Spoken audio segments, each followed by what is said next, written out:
నమస్కారం ETV news కు స్వాగతం. ముందుగా ముఖ్యాంశాలు.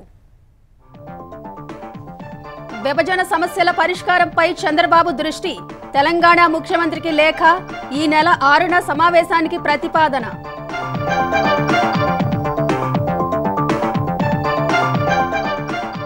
నీళ్లలో ఉన్న డయాఫ్రమ్ వాల్కు ప్రమాదం లేదు. తేల్చి చెప్పిన అంతర్జాతీయ నిపుణులు. మరికొన్ని అదనపు పరీక్షలకు సిఫారసు. తెలంగాణ మంత్రివర్గ విస్తరణకు జోరుగా కసరత్తు. రేపు హస్తినకు రేవంత్, ఇతర నేతలు. కొందరి శాఖలు మారనున్నట్లు ప్రచారం. థర్డ్ పార్టీ యాపుల్లో విద్యుత్ బిల్లుల చెల్లింపుల నిలిపివేత. ప్రజలకు డిస్కంల సమాచారం. ఆర్బీఐ ఆదేశాలే కారణమని వెల్లడి. కొత్త చట్టంతో చార్మినార్ ఠాణాలో తొలి కేసు. దర్యాప్తు బృందాల కోసం పుస్తకం ముద్రణ. సందేహాల నివృత్తికి డీజీపీ ఆఫీసులో కాల్ సెంటర్. ఢిల్లీ హైకోర్టును ఆశ్రయించిన కేజ్రీవాల్. సీబీఐ అరెస్ట్ను సవాల్ చేసిన మాజీ సీఎం. న్యాయస్థానంలో నేడు విచారణ.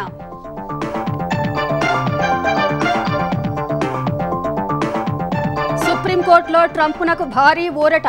మాజీ అధ్యక్షులకు విచారణ నుంచి మినహాయింపు. చారిత్రాత్మక తీర్పు ఇచ్చిన ధర్మాసనం.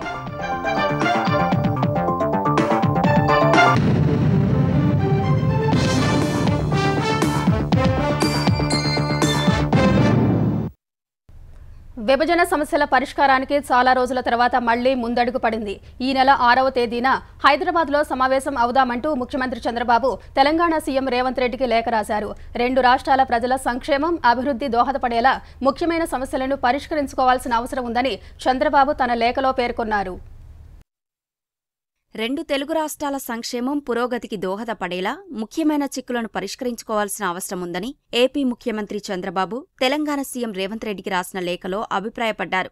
ఆంధ్రప్రదేశ్ విభజన జరిగి 10 ఏళ్లు అయినా విభజన చట్టం అమల్లో భాగంగా ఉత్పన్నమైన సమస్యలపై పలు దఫాలుగా చర్చలు జరిగినా పరిష్కారం కాని అంశాలు ఇంకా ఉన్నాయని గుర్తు చేశారు. వీటికి సామరస్యపూర్వక పరిష్కారం సాధించేందుకు సిద్ధంగా ఉన్నట్లు తెలిపారు.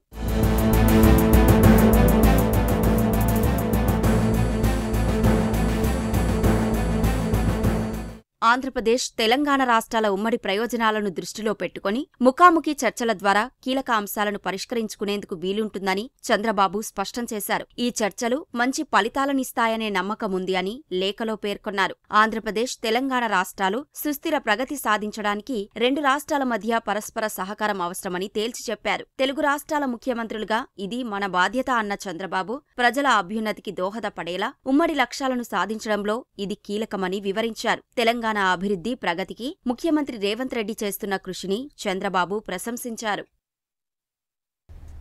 పోలవరం ప్రాజెక్టులో భాగంగా నిర్మించిన డయాఫ్రమ్ వాల్ కట్టడంపై వరద నీరు ప్రవహించినా ఏం కాదని అంతర్జాతీయ జలవనరుల నిపుణులు స్పష్టం చేశారు. నీళ్లలో కొంతకాలం ఉంటే కట్టడం దెబ్బతింటుందనే అభిప్రాయం ఏమాత్రం నిజం కాదన్నారు. డయాఫ్రమ్ వాల్కు మరో కొత్త కట్టడం అనుసంధానం చేస్తే రెండింటి సమన్వయం సాధ్యం కాదనుకోవడాన్ని కూడా నిపుణులు తప్పుపట్టారు. పోలవరం ప్రాజెక్టు పరిస్థితిని సమీక్షించేందుకు వచ్చిన అంతర్జాతీయ నిపుణులు వివిధ కోణాల్లో పరిస్థితులను అంచనా వేశారు. కేంద్ర జలసంఘం నిపుణులు, అఫ్రిడిజైన్ సంస్థ ప్రతినిధులు, ఇంజనీరింగ్ అధికారులు, ఇతర సంస్థల ప్రతినిధులు ఇచ్చిన సమాధానాలు వింటూ వారి అనుమానాలు తీర్చారు. భారీ వరదలకు కీలక కట్టడం డయాఫ్రమ్ వాల్ ధ్వంసమైనందున కొత్తది నిర్మించాలా లేదా పాతదానికే మరమ్మతులు చేసి కొంతమేర కొత్తది నిర్మించి అనుసంధానం చేయాలా అనే దిశగా సోమవారం చర్చ జరిగింది. ప్రస్తుతమున్న డయాఫ్రమ్ వాల్ ను మరమ్మతు చేసుకుంటే సరిపోతుందని నిపుణులు నిపుణుడొకరు తెలిపారు. ఈ కట్టడం నిర్మాణం ఎప్పుడు ప్రారంభమైంది, ఎప్పుడు పూర్తయిందని నిపుణులు ప్రశ్నించారు. డయాఫ్రమ్ వాల్ వరద నీటిలో ఉండిపోయింది కదా, ఏం నష్టం జరగదా అని కొందరు సందేహం వ్యక్తం చేయగా, వరద ప్రవహించినంత మాత్రాన ఎలాంటి నష్టం వాటిల్లదని సమాధానమిచ్చారు. డయాఫ్రమ్ వాల్ కు కొత్త కట్టడం జత చేసినా కూడా ఇబ్బందేమీ ఉండదన్నారు. 20 ఏళ్ల కిందట నిర్మించిన డయాఫ్రమ్ వాల్ ను వెడల్పు చేసి నిర్మించుకున్న ఘటనలు ఉన్నాయని నిపుణులు తెలిపారు. డయాఫ్రమ్ వాల్ పై జాతీయ జల విద్యుత్ పరిశోధన సంస్థ ఇచ్చిన నివేదికను నిపుణులు తీసుకున్నారు. డయాఫ్రమ్ వాల్ పై అక్కడక్కడా తవ్వి మెటీరియల్ తీసి పరీక్షించాలని సూచించారు. ఎగువ కాఫర్ డ్యాం ను పరిశీలించిన అంతర్జాతీయ నిపుణులు ఇదివరకు చేసిన పరీక్షల నివేదికలను చూశారు. మరికొన్ని పరీక్షలు చేయించాలని, వాటి ఫలితాలను ఇవాళ చూస్తామన్నారు. దీంతో ఇంజనీరింగ్ అధికారులు వెంటనే పరీక్షలు ప్రారంభించారు. బంకమట్టి ఉన్న చోట నిర్మాణాలు కష్టమనే అభిప్రాయాన్ని తోసిపుచ్చిన నిపుణులు అలాంటివి ప్రపంచవ్యాప్తంగా ఎన్నో ఉన్నాయని చెప్పారు. అంతర్జాతీయ నిపుణులు ఇవాళ రేపు కూడా పోలవరంలోనే సమీక్ష నిర్వహించనున్నారు. పిఠాపురంలో తన గెలుపు కోసం శ్రమించిన జనసేన వీర మహిళలతో ఏపీ ఉప ముఖ్యమంత్రి పవన్ కళ్యాణ్ ఆత్మీయ సమావేశం నిర్వహించారు. భారీ మెజార్టీతో గెలిపించిన పిఠాపురం ప్రజలకు ఆయన కృతజ్ఞతలు తెలిపారు. జనసేన కూటమి నాయకులు లేకుంటే ఫలితాలు వేరేలా ఉండేవన్నారు. పిఠాపురంలో పర్యాటకాన్ని అభివృద్ధి చేయనున్నట్లు హామీ ఇచ్చిన పవన్ కళ్యాణ్ ఉప్పాడ రోడ్లను విశాఖ సముద్ర తీరం రహదారుల్లా మార్చవచ్చన్నారు. అన్నా క్యాంటీన్లతో పాటు డొక్కా సీతమ్మ పేరు వినియోగించాలని పవన్ కళ్యాణ్ సూచించారు.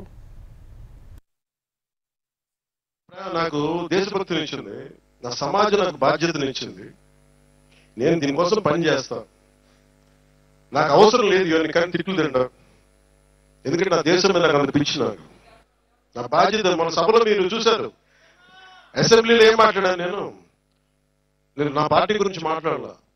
ఏ నేల అయితే ఎవరి బలిదానం మీదైతే ఆంధ్ర రాష్ట్రం ఏర్పడిందో పొట్టి శ్రీరాములు గారికి ఆయన గుర్తు తెచ్చుకునే మాట్లాడారు. ఇంతమంది గొప్ప మహానుభావులు ఉన్నారు. నేను అన్నా క్యాంటీన్లతో మాట్లాడి ఒకటి అడిగాను, అన్నా గారి క్యాంటీన్లతో పాటు డొక్కా సీతమ్మ గారి క్యాంటీన్లు రావాలి. ఆంధ్రప్రదేశ్లో ఖాళీగా ఉన్న ఎమ్మెల్యే కోటాలోని 2 ఎమ్మెల్సీ స్థానాలకు కూటమి తమ అభ్యర్థులను ఖరారు చేసింది. తెలుగుదేశం సీనియర్ నేత సి రామచంద్రయ్య, జనసేన నేత హరిప్రసాద్కు అవకాశం దక్కింది. ఇవాళ వారిద్దరూ నామినేషన్ వేయనున్నారు. అన్నమయ్య జిల్లాకు చెందిన రామచంద్రయ్య చార్టెడ్ అకౌంటెంట్గా పనిచేశారు. తెలుగుదేశం ఆవిర్భావం సమయంలో పార్టీలో చేరిన ఆయన మంత్రిగా, రాజ్యసభ సభ్యుడిగా సేవలందించారు. ప్రజారాజ్యం, కాంగ్రెస్, వైకాపాలో కూడా పనిచేశారు. ఈ ఏడాది వైకాపాకు రాజీనామా చేసి మళ్లీ తెలుగుదేశంలో చేరారు. ఏలూరుకు చెందిన హరిప్రసాద్ బిఎల్ పూర్తి చేశారు. ప్రింట్, ఎలక్ట్రానిక్ మీడియా రంగాల్లో ఆయనకు 25 ఏళ్ల అనుభవం ఉంది. జనసేన పార్టీ మీడియా హెడ్ గా పవన్ కళ్యాణ్ కు రాజకీయ కార్యదర్శిగా సేవలందిస్తున్నారు. 2 ఎమ్మెల్సీ స్థానాలకు ఈ నెల 12న ఉప ఎన్నిక జరగనుంది. ఆంధ్రప్రదేశ్ రవాణా శాఖ మంత్రి రాంప్రసాద్ రెడ్డి సతీమణి హరితారెడ్డి పోలీసులతో దురుసుగా ప్రవర్తించడంపై సీఎం చంద్రబాబు అసహనం వ్యక్తం చేశారు. రాయచోటి ఎస్ఐతో ఆమె మాట్లాడిన తీరును తప్పుపట్టారు. ఈ విషయమై మంత్రి రాంప్రసాద్ రెడ్డితో ఫోన్లో మాట్లాడిన చంద్రబాబు ఆయన వివరణ తీసుకున్నారు. అధికారులు, ఉద్యోగుల పట్ల ఎంతటి వారైనా గౌరవంగా వ్యవహరించాలని, ఇలాంటి వైఖరిని సహించేది లేదని చంద్రబాబు హెచ్చరించారు. జరిగిన ఘటనపై విచారం వ్యక్తం చేసిన మంత్రి రాంప్రసాద్ రెడ్డి ఇలాంటి పొరపాటు మళ్లీ జరగకుండా జాగ్రత్త పడతానని చంద్రబాబుకు తెలిపారు. అంతకుముందు పింఛన్ల పంపిణీ కార్యక్రమంలో పాల్గొనేందుకు సిద్ధమైన మంత్రి రాంప్రసాద్ రెడ్డి సతీమణి ఎస్కార్డ్ ఆలస్యంగా రావడంతో ఎస్ఐతో దురుసుగా మాట్లాడారు. ఎస్ఐ క్షమాపణ చెప్పినా ఆమె వినిపించుకోలేదు. ఆ దృశ్యాలు సామాజిక మాధ్యమాల్లో వైరల్గా మారడంతో చంద్రబాబు స్పందించారు.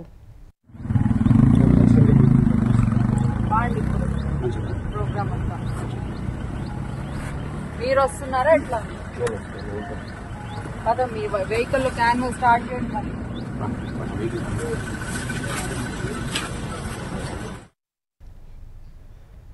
తెలంగాణలో మంత్రివర్గ విస్తరణకు రంగం సిద్ధమైంది. సామాజిక సమీకరణాల ఆధారంగా చేసిన కసరత్తు ఓ కొలిక్కి వచ్చినట్టు సమాచారం.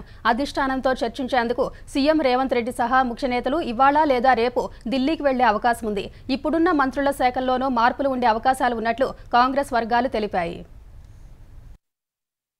తెలంగాణలో మంత్రివర్గ విస్తరణ కసరత్తు తుది దశకు చేరుకుంది. రేవంత్ రెడ్డి క్యాబినెట్లో ఇప్పటికే 11 మంది ఉండగా మరో 6గురికి చోటు కల్పించేందుకు అవకాశం ఉంది. ఇటీవల 5 రోజుల పాటు ఢిల్లీలో మకాం వేసిన ముఖ్యమంత్రి రేవంత్ రెడ్డి ఇతర సీనియర్ నేతలు పార్టీ పెద్దలతో మంత్రివర్గ విస్తరణపై విస్తృతంగా సమాలోచనలు జరిపినట్లు తెలుస్తోంది. సామాజిక సమీకరణాల ఆధారంగా 4 మంత్రి పదవుల ఎంపిక కొలిక్కి వచ్చినట్లు సమాచారం. రెడ్డి సామాజిక వర్గానికి 2, వెలమకు 1, బీసీలకు 1 మంత్రి పదవి దక్కే అవకాశమున్నట్లు సమాచారం. లోక్సభ ఎన్నికల వేళ ఏఐసీసీ ఇచ్చిన హామీ మేరకు కోమటిరెడ్డి రాజగోపాల్ రెడ్డికి మంత్రి పదవి దక్కే అవకాశం బలంగా కనిపిస్తోంది. ఉమ్మడి రంగారెడ్డి జిల్లా నుంచి ఇబ్రహీంపట్నం ఎమ్మెల్యే మల్రెడ్డి రంగారెడ్డి, పరిగి ఎమ్మెల్యే రామ్మోహన్ రెడ్డి పోటీ పడుతున్నారు. నిజామాబాద్ నుంచి బోధన్ ఎమ్మెల్యే సుదర్శన్ రెడ్డి పేరు గట్టిగా వినిపిస్తోంది. అయితే ఈ ముగ్గురిలో ఒకరికి మాత్రమే మంత్రి పదవి లభించే అవకాశముంది. మిగిలిన ఇద్దరిలో ఒకరికి ఆర్టీసీ చైర్మన్ పదవి, మరొకరికి ప్రభుత్వ చీఫ్ విప్ ఇచ్చేలా కసరత్తు చేస్తున్నట్లు తెలుస్తోంది. బీసీ సామాజిక వర్గానికి చెందిన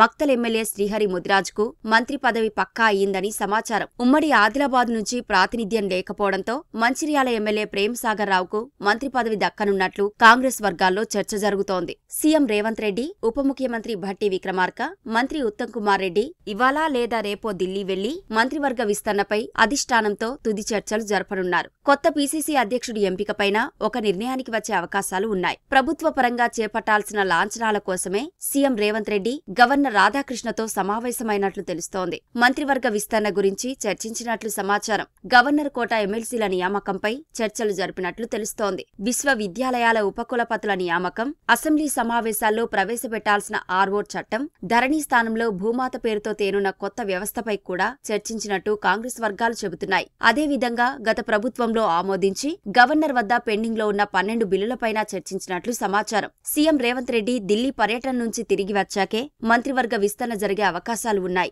ఈ నెల 7వ తేదీలోపే ఈ ప్రక్రియ పూర్తవుతుందని కాంగ్రెస్ వర్గాలు అంటున్నాయి. సత్ప్రవర్తన కింద ఖైదీల విడుదలకు తెలంగాణ ప్రభుత్వం రూపొందించిన మార్గదర్శకాలకు గవర్నర్ కార్యాలయం ఆమోదం తెలిపింది. CM Revanth Reddy incharge governor CP రాధాకృష్ణన్తో భేటీ అయిన నేపథ్యంలో ఈ దస్త్రానికి ఆమోదం లభించింది. ప్రభుత్వం నిర్ణయంతో సుమారు 220 మంది ఖైదీలు 2 రోజుల్లో విడుదలయ్యే అవకాశం ఉంది. విడుదలయ్యే ఖైదీలందరికీ ఉపాధి కల్పించాలని గవర్నర్ కార్యాలయం సూచించినట్టు తెలుస్తోంది. రాష్ట్ర వ్యాప్తంగా అన్ని జైళ్ల నుంచి విడుదల కావాల్సిన ఖైదీలను ఇవాళ చెర్లపల్లి కేంద్ర కారాగారానికి తరలించనున్నారు. PhonePe, Paytm, Amazon Pay వంటి థర్డ్ పార్టీ యాప్స్ ద్వారా ఈ నెల నుంచి విద్యుత్ బిల్లుల చెల్లింపులను నిలిపివేశారు. దక్షిణ తెలంగాణ విద్యుత్ పంపిణీ సంస్థ టీజీఎస్ పీడీసీఎల్ ఎక్స్ ద్వారా ఈ విషయం తెలిపింది. ఆర్బీఐ మార్గదర్శకాల మేరకు జులై 1 నుంచి ఆయా సంస్థల విద్యుత్ బిల్లుల చెల్లింపులను నిలిపివేసినట్టు వెల్లడించింది. క్రెడిట్ కార్డు బిల్లు చెల్లింపుల మాదిరిగానే ఆయా యాప్స్ విద్యుత్ బిల్లుల చెల్లింపుల సేవలు నిలిపివేసినట్టు పేర్కొంది. తమ వెబ్సైట్ లేదా మొబైల్ యాప్లో కరెంటు బిల్లులు చెల్లించాలని టీజీఎస్ పీడీసీఎల్ వినియోగదారులకు సూచించింది. తెలుగు రాష్ట్రాల్లోని అన్ని డిస్కంలకు ఆర్బీఐ నిబంధన వర్తిస్తుందని పేర్కొంది. బిల్లుల చెల్లింపుల్లో సమర్థత, భద్రతకు పెద్దపీట వేసే చర్యల్లో భాగంగా బిల్లు చెల్లింపులన్నీ భారత్ బిల్ పేమెంట్ సిస్టమ్ ద్వారానే జరగాలని ఆర్బీఐ నిర్దేశించింది. మద్యం కుంభకోణం కేసులో సీబీఐ తనను అరెస్టు చేయడాన్ని సవాల్ చేస్తూ ఢిల్లీ సీఎం కేజ్రీవాల్ ఢిల్లీ హైకోర్టును ఆశ్రయించారు. ఆయన పిటిషన్పై హైకోర్టు న్యాయమూర్తి జస్టిస్ నీనా బన్సల్ కృష్ణతో కూడిన ధర్మాసనం ఇవాళ విచారణ జరపనుంది. జూన్ 26న ట్రయల్ కోర్టు తనను 3 రోజులు సీబీఐ కస్టడీకి ఇవ్వడాన్ని కూడా ఢిల్లీ సీఎం సవాల్ చేశారు. జూన్ 29న ట్రయల్ కోర్టు ఆయనకు జులై 12 వరకు జుడిషియల్ కస్టడీ విధించింది. జుడిషియల్ కస్టడీలో ఉన్న కేజ్రీవాల్ను సీబీఐ జూన్ 26న తీహార్ జైలు నుంచి అరెస్టు చేసింది. కొత్త నేర చట్టాల ప్రకారం తెలంగాణలో కేసుల నమోదు ప్రారంభమైంది. తొలి కేసు చార్మినార్ పోలీస్ స్టేషన్ పరిధిలో నమోదైంది. గుల్జార్ హౌస్ క్రాస్ రోడ్ వద్ద అర్ధరాత్రి దాటాక నెంబర్ ప్లేట్ లేకుండా నిర్లక్ష్యంగా ద్విచక్ర వాహనం నడుపుతున్న ఇద్దరిని గుర్తించిన పోలీసులు వారిపై ఎంవీ చట్టం ప్రకారం కేసు నమోదు చేశారు. మరోవైపు కొత్త చట్టాల ప్రకారం కేసుల నమోదు కోసం తెలంగాణ పోలీసులు ప్రామాణిక కార్యాచరణ విధానంతో కూడిన పుస్తకాన్ని రూపొందించారు. కేసుల నమోదులో అధికారులకు ఉపకరించేందుకు వీలుగా డీజీపీ కార్యాలయంలో ఇన్వెస్టిగేషన్ సపోర్ట్ సెంటర్ను డీజీపీ గుప్తా ప్రారంభించారు. కొత్త చట్టాల విషయమై ఏవైనా సందేహాలుంటే ఆ కేంద్రాన్ని సంప్రదించి పరిష్కారం పొందవచ్చు.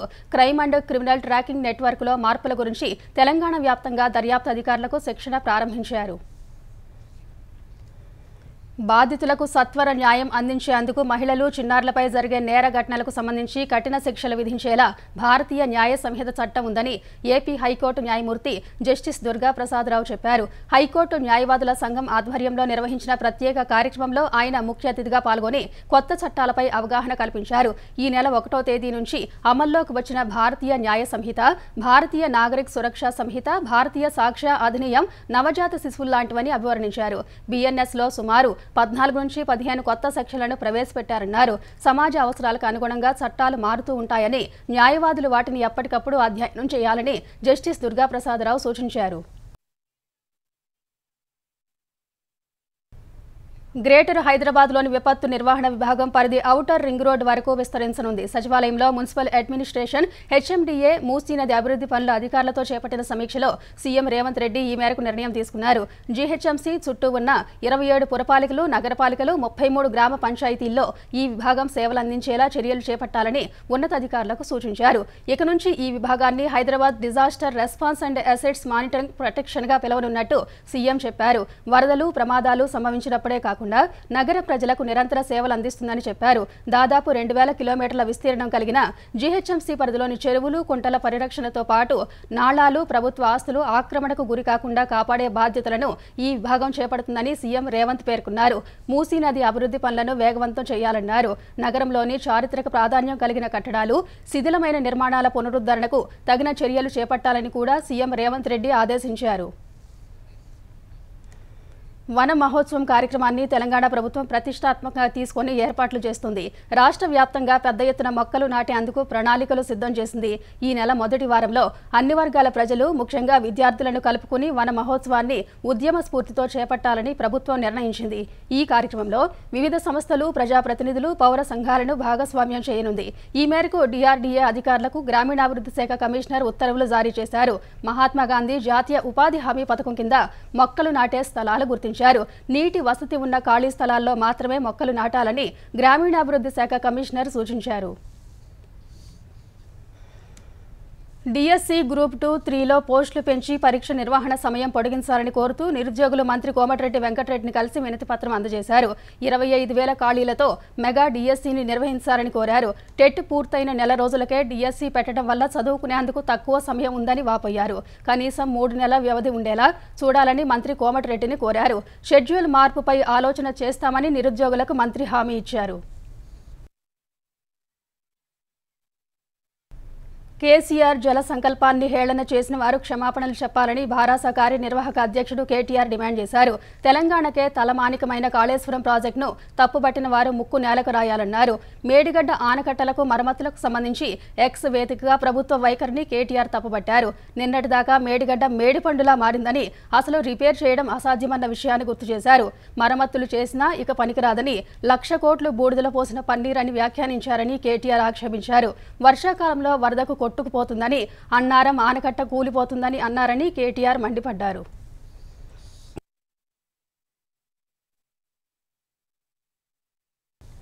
రైతు రుణమాఫీ డబ్బుల కోసం సీఎం రేవంత్ రెడ్డి 30,000 కోట్ల విలువ చేసే ప్రభుత్వ భూముల అమ్మకానికి సిద్ధమయ్యారని భాజపా శాసనసభాపక్ష నేత మహేశ్వర్ రెడ్డి ఆరోపించారు. వారం రోజుల సీఎం ఢిల్లీ పర్యటన వెనుక ఉద్దేశం అదేనన్నారు. ఎఫ్ఆర్బీఎం పరిమితి పెంపు విషయమై ఆర్బీఐ అనుమతి కోరినట్టు చెప్పారు. రుణమాఫీ కోసం కార్పొరేషన్ ఏర్పాటు చేసి ఎఫ్ఆర్బీఎం పరిధి నుంచి తప్పించుకోవడానికి ప్రయత్నిస్తున్నారని మహేశ్వర్ రెడ్డి తెలిపారు. ప్రభుత్వ భూముల అమ్మకం కోసం వచ్చే అసెంబ్లీ సమావేశాల్లో 2 భయంకర చట్టాలు తేనున్నట్టు చెప్పారు. అధికార పార్టీ నేతల జేబులు నింప కొత్త చట్టాల లక్ష్యమని మహేశ్వర్ రెడ్డి దుయ్యబట్టారు. ఆలయాలు వ్యాపార కేంద్రాలు కాదని, ఆదాయం పెంచుకోవడానికి పని చేయకూడదని తెలంగాణ హైకోర్టు స్పష్టం చేసింది. ఆలయ నిర్వహణ ఖర్చులు పెరిగితే ప్రభుత్వం భరించాలని సూచించింది. విరాళాలతో ఆదాయం పెంచుకునేందుకు చేస్తున్న ప్రయత్నాలతో ఆలయాలు వ్యాపార కేంద్రాలుగా మారుతున్నట్టు హైకోర్టు ఆందోళన వ్యక్తం చేసింది. కోవిడ్ సమయంలో సికింద్రాబాద్ మహంకాళి ఆలయం కాంప్లెక్స్లో వ్యాపారాలు కోల్పోయినందున వ్యాపారుల లైసెన్స్ను మరో 5 నెలలు పొడిగించాలని తీర్పు ఇచ్చింది. 202 రోజులు లైసెన్స్ పొడిగించాలన్న ప్రభుత్వ ఉత్తర్వులను పట్టించుకోకుండా మహంకాళి ఆలయం గతేడాది జారీ చేసిన టెండర్ నోటిఫికేషన్ సవాల్ చేస్తూ దాఖలైన పిటిషన్లపై విచారణ జరిపిన హైకోర్టు ఈ మేరకు ఉత్తర్వులు ఇచ్చింది. ఆంధ్రప్రదేశ్ సార్వత్రిక విద్యాపీఠం జూన్లో నిర్వహించిన ఎస్ఎస్సీ ఇంటర్మీడియట్ పబ్లిక్ పరీక్షల ఫలితాలను విద్యాశాఖ మంత్రి నారా లోకేష్ విడుదల చేశారు. ఎస్ఎస్సీ పరీక్షలకు 15,058 విద్యార్థులు హాజరు కాగా 9,531 మంది ఉత్తీర్ణులయ్యారు. ఇంటర్మీడియట్ పరీక్షలకు 27,279 విద్యార్థులు హాజరు కాగా 18,842 మంది ఉత్తీర్ణత సాధించినట్టు తెలిపారు. పరీక్షల్లో విజయం సాధించిన విద్యార్థులకు మంత్రి లోకేష్ శుభాకాంక్షలు తెలిపారు. ఆంధ్రప్రదేశ్ సార్వత్రిక విద్యాపీఠం అధికారిక వెబ్సైట్లో విద్యార్థులు ఫలితాలు చూసుకోవచ్చని సూచించారు. విజయవాడ అంతర్జాతీయ విమానాశ్రయంలో కార్గో సేవలు పునః ప్రారంభమయ్యాయి. కార్గో సేవలకు 2021లో ముందడుగు పడినప్పటికీ కరోనా కారణంగా నిలిచిపోయాయి. తాజాగా కార్గో సేవల పునరుద్ధరణ టెండర్ను ఒమేగా ఎంటర్ప్రైజెస్ దక్కించుకుంది. ఆక్వా ఉత్పత్తులు, చేపలు, రొయ్యలతో పాటు పూలు, పండ్లు, మిర్చి తదితర ఉత్పత్తులను దేశంలోని ఏ ప్రాంతానికైనా సరసమైన ధరల్లో గంటల వ్యవధిలో చేర్చడానికి కార్గో సేవలు దోహదం చేస్తాయని విమానాశ్రయం డైరెక్టర్ లక్ష్మీకాంత్ రెడ్డి తెలిపారు. Is in line with our Honorable Civil Aviation Minister Shri Ram Mohan Naidu Garu. Sir, during recent visit, he had instructed us to take all the steps to develop Vijayawada Airport, and that includes cargo also. So, in line with that, I'm happy that the cargo operations have started here, and we will be definitely touching heights by increasing cargo volume from here. మాజీ CM Jagan ఇంటి వద్ద ఏర్పాటు చేసిన భద్రతా ఏర్పాట్లను అధికారులు తొలగించారు. కేవలం ఎమ్మెల్యే మాత్రమే కావడంతో ఆయన నివాసం వద్ద ఏర్పాటు చేసిన భద్రతా టెంట్లను సోమవారం రాత్రి తొలగించారు. జగన్ నివాసానికి వెళ్లే 4 లైన్ల రహదారి వెంట గతంలో కట్టుదిట్టమైన భద్రత ఉండేది. అనుమతి లేకుండా వెళ్లే వాహనాలను నిరోధించేందుకు స్వయంచాలకంగా పనిచేసే 2 టైర్ కిల్లర్లు, 4 హైడ్రాలిక్ బొలార్డ్స్ భూమిలో ఏర్పాటు చేశారు. వాటితో పాటు జగన్ నివాసం సమీపంలోని చెకింగ్ పాయింట్లను తొలగించారు. ఆంధ్రరత్న పంపింగ్ స్కీమ్ వద్ద పోలీస్ పోస్టును ఎత్తేశారు. దీంతో ఆ మార్గంలో ప్రజలు స్వేచ్ఛగా రాకపోకలు సాగిస్తున్నారు.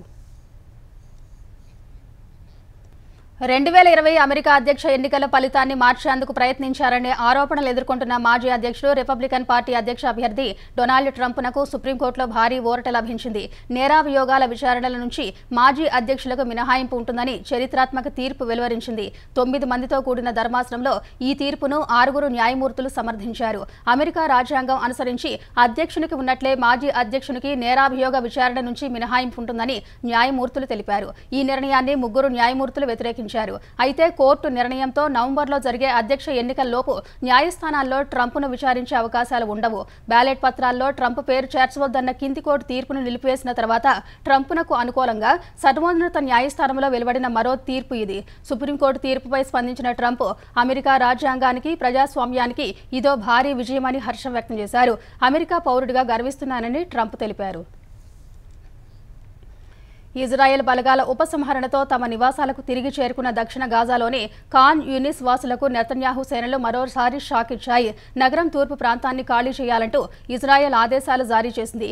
గాజాలో రెండో అతిపెద్ద నగరమైన ఖాన్ యూనిస్లోకి ఇజ్రాయెల్ సేనలు మళ్లీ అడుగుపెట్టే అవకాశం ఉందని తెలుస్తోంది. హమాస్ మిలిటెంట్లు ఈ ప్రాంతంలోకి మళ్లీ చేరారనే సమాచారం మేరకు దాడులు చేసేందుకు వీలుగా ఇజ్రాయెల్ ఈ ప్రకటన చేసినట్టు సమాచారం. మరోవైపు ఇజ్రాయెల్ వద్ద బందీలుగా ఉన్న వారిలో 50 మందికి పైగా విడుదలయ్యారు. వారిలో గాజాలో అతిపెద్ద ఆసుపత్రి అల్ షిఫా డైరెక్టర్ మహమ్మద్ అబూ సల్మియా కూడా ఉన్నారు. 7 నెలల క్రితం ఆయన ఇజ్రాయెల్ సైన్యానికి చిక్కారు. ఇజ్రాయెల్ విడుదల చేసిన ఖైదీలు తూర్పు సరిహద్దులోని ఖాన్ యూనిస్ ద్వారా గాజాకు చేరుకున్నట్లు అధికార వర్గాలు తెలిపాయి. ఇజ్రాయెల్ మరింత మంది ఖైదీలను విడుదల చేసే అవకాశం ఉన్నట్టు తెలుస్తోంది. మధ్యప్రదేశ్లోని అలీరాజ్పూర్ జిల్లా రౌదీ గ్రామంలో ఒకే కుటుంబానికి చెందిన 5 అనుమానాస్పదంగా మృతి చెందారు. వారంతా ఇంట్లోని వేర్వేరు దూలాలకు ఉరివేసుకున్నట్టు పోలీసులు వెల్లడించారు. మృతుల్లో ఒక జంట, 3 పిల్లలు ఉన్నట్టు తెలిపారు. మృతుల బంధువు ఒకరు ఇంటికి వెళ్లి ఎంత పిలిచినా తలుపు తీయలేదు. తలుపులు బద్దలు కొట్టి లోపలికి వెళ్లి చూడగా కుటుంబ సభ్యుల మృతదేహాలు దూలాలకు వేలాడుతూ కనిపించాయి. బంధువు ఇచ్చిన సమాచారంతో పోలీసులు మృతదేహాలను పోస్టుమార్టం నిమిత్తం తరలించారు. ఇవి హత్యలా లేదా ఆత్మహత్యలా అనే కోణాల్లో దర్యాప్తు చేస్తున్నారు. జూన్ నెలలో వస్తు సేవల పన్ను జీఎస్టీ వసూళ్లు 8% పెరిగి 1,74,000 కోట్లకు చేరాయి. ఈ మేరకు సంబంధిత శాఖ వర్గాలు తెలిపాయి. జీఎస్టీ అమల్లోకి వచ్చి 7 ఏళ్లు పూర్తయిన నేపథ్యంలో ప్రభుత్వం నెలవారీ జీఎస్టీ వసూళ్ల వివరాలను అధికారికంగా వెల్లడించడాన్ని ఆపేసినట్టు పేర్కొన్నాయి. ఈ ఏడాది మేలో 1.73 లక్షల కోట్ల జీఎస్టీ వసూలు కాగా 2023 జూన్లో జీఎస్టీ వసూళ్లు 1.61 లక్షల కోట్లుగా నమోదయ్యాయి. ప్రస్తుత ఆర్థిక సంవత్సరంలో ఏప్రిల్ నుంచి జూన్ వరకు చూస్తే జీఎస్టీ మొత్తం వసూళ్లు 5.57 లక్షల కోట్లుగా నమోదయ్యాయి. 2000 రూపాయల నోట్లు 97.87% తిరిగి వచ్చినట్లు ఆర్బీఐ ప్రకటించింది. 2024 జూన్ 28 నాటికి ఇంకా 7,581 కోట్ల రూపాయల విలువైన 2000 నోట్లు ప్రజల వద్దే ఉన్నాయని తెలిపింది. 2000 రూపాయల నోట్లను చలామణి నుంచి ఉపసంహరిస్తున్నట్లు 2023 మే 19న ఆర్బీఐ ప్రకటించింది. ఆ నిర్ణయం వెలువడే నాటికి 3,56,000 కోట్ల రూపాయల విలువైన 2000 నోట్లు చలామణిలో ఉన్నాయి. బ్యాంకుల్లో నోట్ల మార్పిడికి గతేడాది అక్టోబర్ 7 వరకు ఆర్బీఐ గడువిచ్చింది. ఆ తర్వాత నుంచి ఆర్బీఐకి చెందిన 19 ప్రాంతీయ కార్యాలయాల్లో మాత్రమే ఈ నోట్లను స్వీకరిస్తున్నారు. 2016 నవంబర్లో పెద్ద నోట్ల రద్దు చేసిన తర్వాత 2000 రూపాయల నోట్లు చలామణిలోకి వచ్చాయి.